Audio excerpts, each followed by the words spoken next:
Back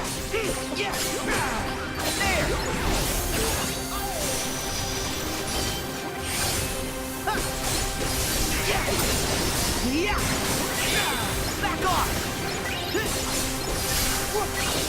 Go! Take this!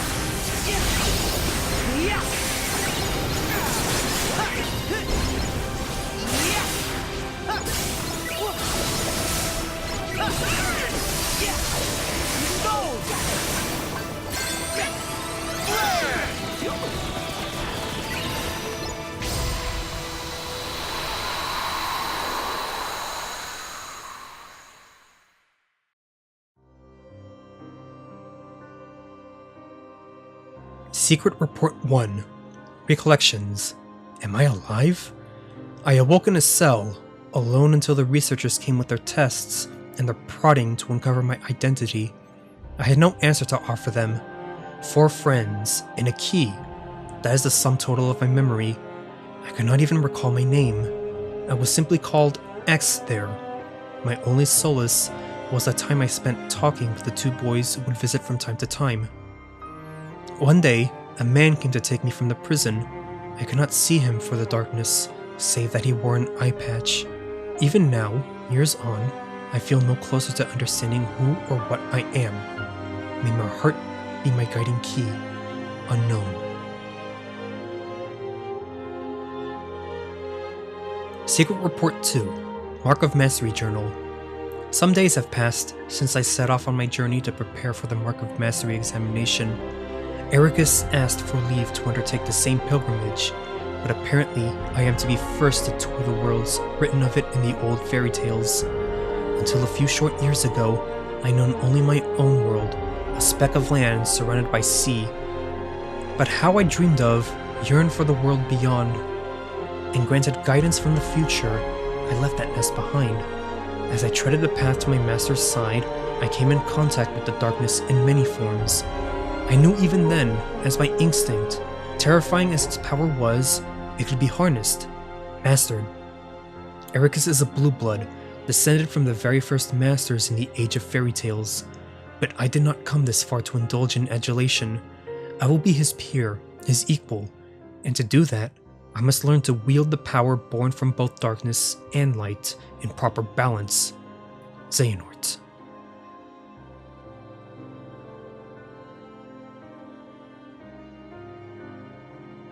Secret Report 3. Experiments of the Heart. Notes on Subject X. Excerpt 1. Subject was found in the central square shortly after dawn. Female, approximately 15 years old. After 7 days' observation, she spoke her first words, but could not provide a name. Subject exhibits sign of profound amnesia, and displays concern about which world this is. Her words suggest that she departed her homeworld with others, though she cannot recall the names of her erstwhile companions. All efforts to explore those memories have met with a rejection response. After his initial experiments on me, Ansem the Wise seized his research into the heart. His hand stayed by some fear I cannot fathom. Yet this new subject is like me, devoid of memories. She is the perfect sample upon which to continue my master's work. She too could benefit from it. By traversing the heart, we have a direct path into memory. I myself have begun to reclaim my lost path thanks to these very experiments. Who is she? Whence has she come? These are questions no scientist could ignore. And the words she muttered, "May your heart be your guiding key." Xehanort.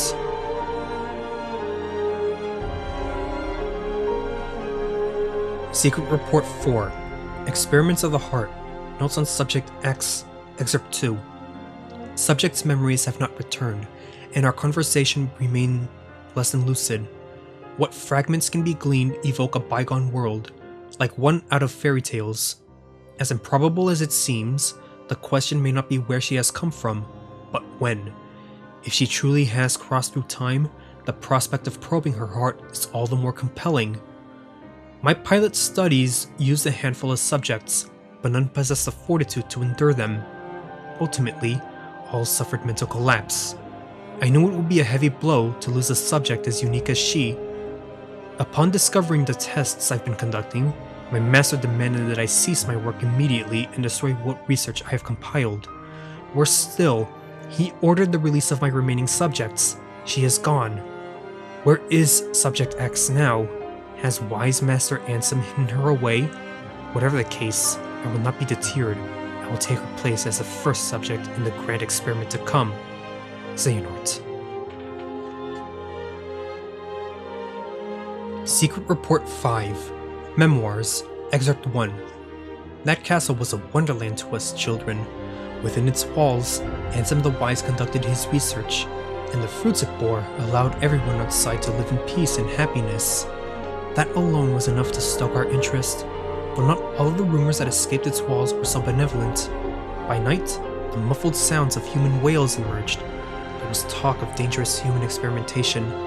Leah and I couldn't help but hatch a plot to steal inside and sate our curiosity. The two who stood guard at the gates were researchers themselves, though you wouldn't think it to see them, massive and barrel-chested as they were, and slipping past that duo was only the first hurdle. It proved one not easily cleared. We were found and tossed out on our ears, time and again. On the day we finally secured our entry, we descended that long spiral stair at the heart of the castle to find a dark space below it, lined with cages. There wasn't light enough to see if they were inhabited, and we were in no position to call out to any occupants within. Yet we could feel it, a definite presence, there in the black. Terror washed over us, and we immediately regretted coming. But just as we turned to flee, we heard the faintest of voices. The urge to run was nigh overpowering, but someone, or something, beckoned us on. There, framed by a tenuous sliver of light, we found her. Sakes.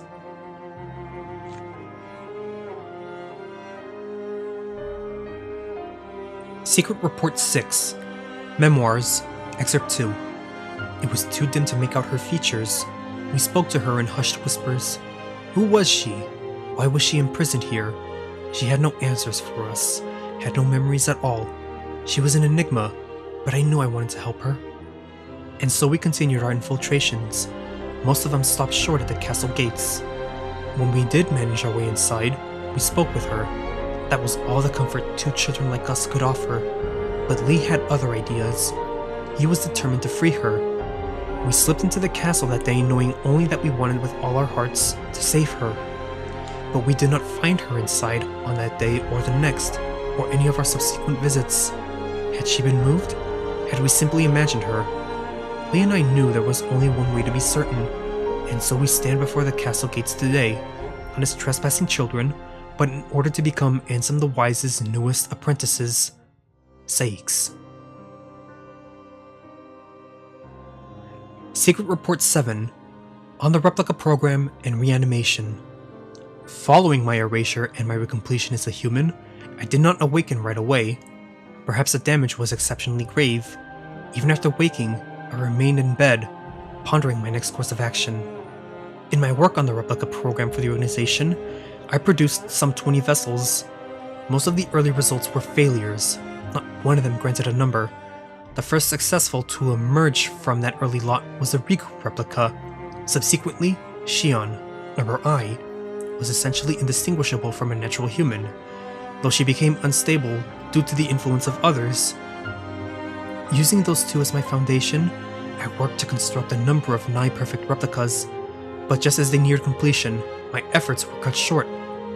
I suspect Xehanort aims to use both the initial lot as well as the unused replicas for my later work.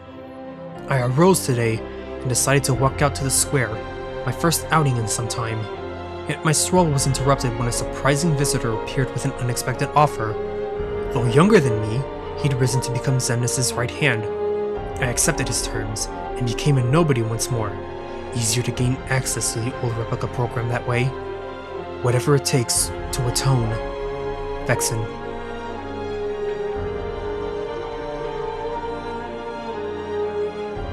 Secret Report 8 The Real Organization. Xehanort seeks to gather 12 vessels, which, together with his true, actual self, he considers the real Organization 13. Now that he has the numbers he needs, Demix and I are being treated as reserves.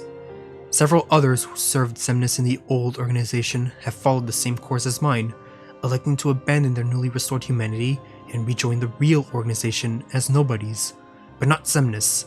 Xemnas cannot exist in the present because there is already a Xehanort here, the old man in charge. The old man's humanity prevents his heartless and nobody, others vanquished in the past, and his younger self from being denizens of this time. To circumvent this, Xehanort is using the prototype replicas I created in the past as containers, plucking his other selves' hearts from the time they existed. Xehanort ordered me to refine the prototypes, to make them closer still to the real thing, perfecting my creations so they may house true, flesh and blood human suits, my own purposes as well. All that remains for my atonement is to devise a way to pass on as many of the vessels as I can to those who truly deserve them. Vexen.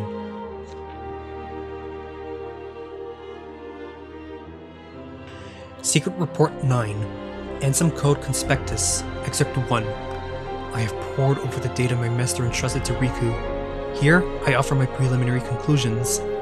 Within Sora's heart are 3 compartmentalized boxes, each containing the heart of another. One box holds Roxas, another holds a second heart that has been with Sora nearly as long. The third has held its heart for much longer.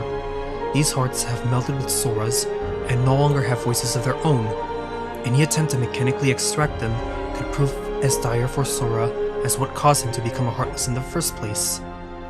First, a vessel for each heart must be readied. Then a spark of some sort is required to induce its waking. Obviously, the ideal solution is to restore each heart to its own body, but whatever the case for the 2 unknown individuals, Roxas possesses no such thing. The same is true for Naminé, who we believe resides in Kairi's heart.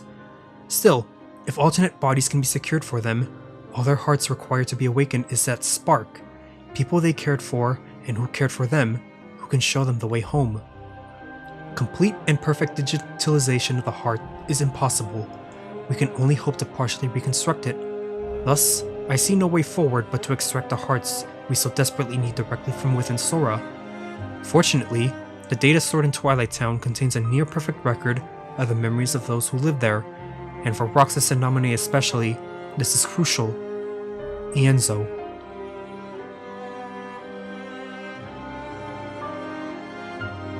Secret Report 10, Ansem Code Conspectus, Excerpt 2. As for how to contain the hearts, the only conceivable option is the replicas. If we transfer in the digital memories from the Twilight Town archive, the replicas should be able to reconstruct each individual's human appearance with near-perfect results. Then their hearts need only the right spark to wake them, so they may find their way out of Sora and Kairi and into those newly made bodies. The replica program was truly revolutionary, but it was incomplete at the time of the old organization's dissolution. Without Evan, how are we to further the research? We need at least 3 replicas, one for Roxas, one for Naminé, and one for the unknown stowaway within Sora's heart. These are difficult quandaries, but as I work through my master's data, I find myself remembering the taste of ice cream. When I was a boy, he would bring me some when we took walks together. There will be time to regret my betrayal later. For now, my focus must be on restoring Roxas and Naminé. And proving my master had good intentions. Ienzo. Secret Report 11, Observations, Excerpt 1. I have seen it through. The Keyblade War unfolded exactly as written on the lost page. Now the Keyblade the Master entrusted to me must be bequeathed to another. 5 Union leaders have been chosen from the surviving Dandelions. I will pass the Keyblade to one of them, and then continue watching the future unfold. Yet it seems that someone has pulled the old switcheroo. One of the 5 is an imposter, someone the Master did not choose. They represent a virus in the program he so carefully wrote. The virus has begun a strange undertaking, a reckless plot to allow the 5 to escape into another world line. Surely such a thing can't be possible. We're talking about the same trick that allowed the Dandelions to transfer the other world lines after the Keyblade War. But these children are no masters. They haven't the means, unless of course, a certain Lady of Magic summoned here from the future knows more than I do. The whole Union leader thing is supposed to be by the books. Are these new events just another phase in the Master's grand plan? Unknown. Secret Report 12. Observations. Excerpt 2. Even on a world line with no Keyblade War, peace is but a dream. In the absence of us and our master, a darkness arrived, one that shall surely lead the world to yet another demise. Amid the chaos, I bequeathed my Keyblade to one of the Union leaders, just as the master instructed. I watched as the 5 were sent to another world line, at no small cost, ensuring the line of the Keyblade wielders will live on. And now, Keybladeless, I must depart this land to fulfill my final task. This means casting my own body aside and surgering my heart in vessel after vessel, as many as it takes. But I will continue gazing upon each passing era, one unto the next. In time, be it years or decades, centuries or millennia, I will meet the 5 once more. Somewhere in this cyclical history of bequeathings, a chosen one will appear and reenact the Keyblade War. When this scapegoat arrives and takes my Keyblade in hand, that will be the time to take the stage and finish my role. The Lost Masters will awaken. Unknown.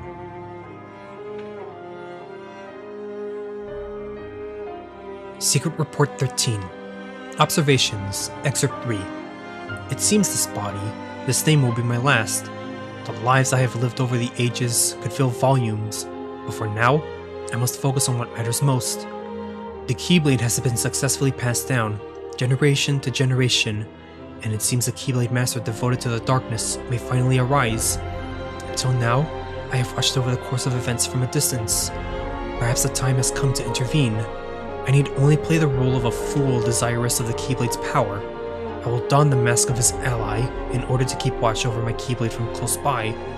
The Gazing Eye, a Keyblade forged from the eye of the Master of Masters, has passed it to me, as I have to others, and through it he can see the future, all that will ever come to pass. Spanning the ages in body after body, life after life, my task has been to keep vigil over the eye as it passes from hand to hand. It has been a long time, longer than I can express. But now at last the Keyblade War has begun, and Kingdom Hearts will open, a true and complete Kingdom Hearts, born of the clash between darkness and light. I will soon be reunited with my old companions, and in that moment, my long vigil will reach its end. He will return. Unknown.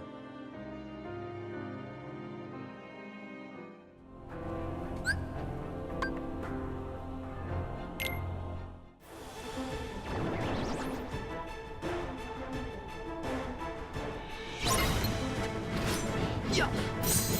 Yeah. Got him. Ha, ha.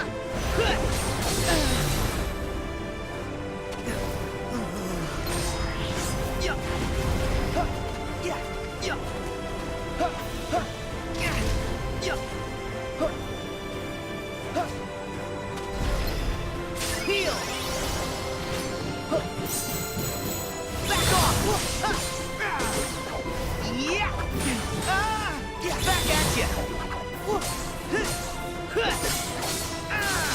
Back off! Here we go!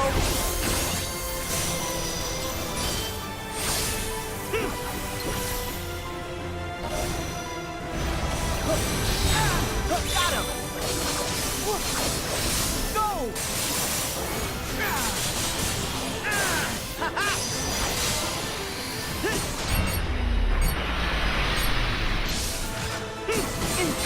And back at you! Yeah! Yeah! Yeah! Yeah! Got him! Heal! Yeah!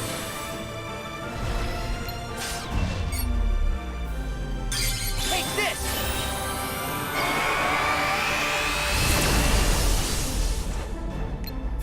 There! So long!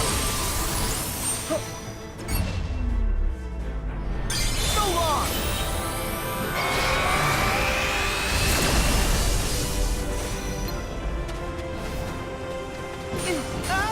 Back at you! Heal! Yeah! Yeah! Yeah!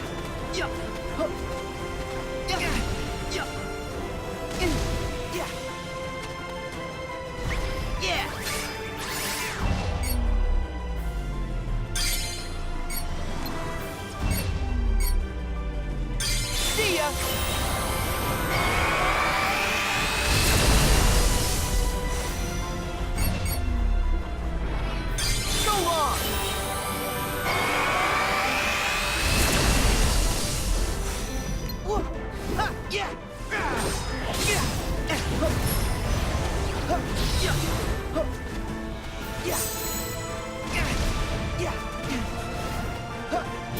Back at you! Got him!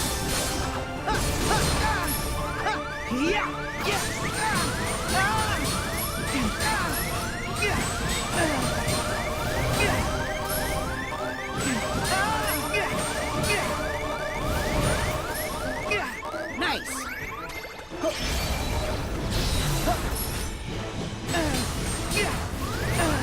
Back at you! There!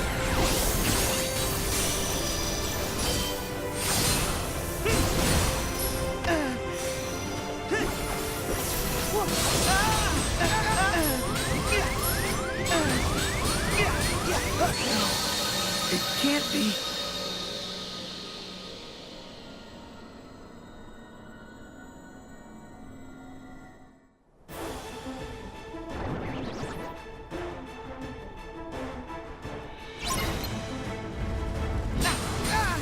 Got him! Yeah! Yeah! Take this! Yeah!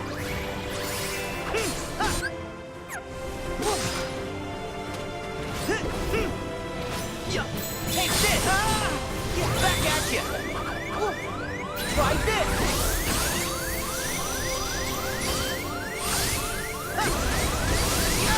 Got him! Yeah! Yeah! See ya!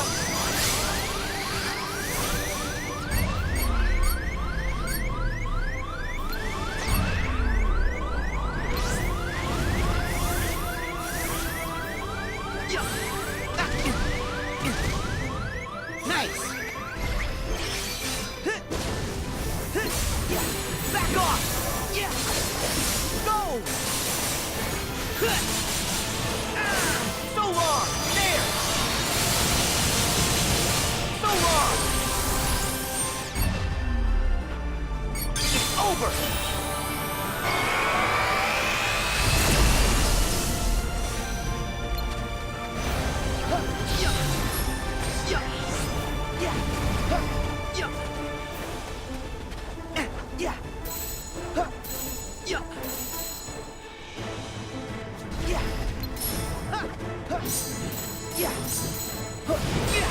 Back at you!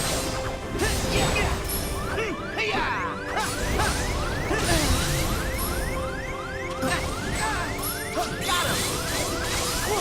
Heal! There!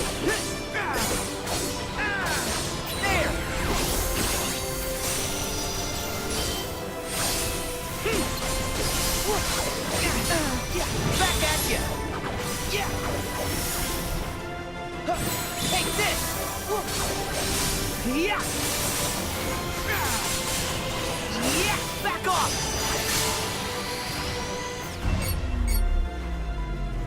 So long!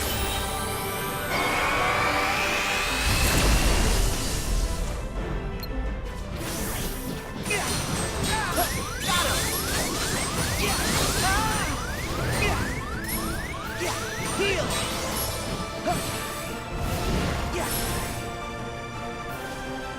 There! It's over! Back at you! Back at you! Got him! Yes!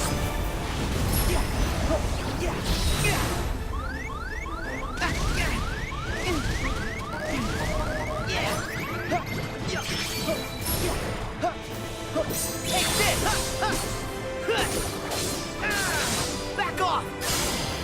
Try this!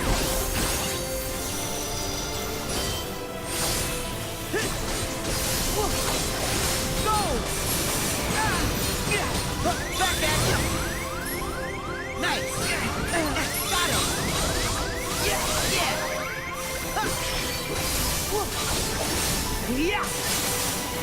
Yeah!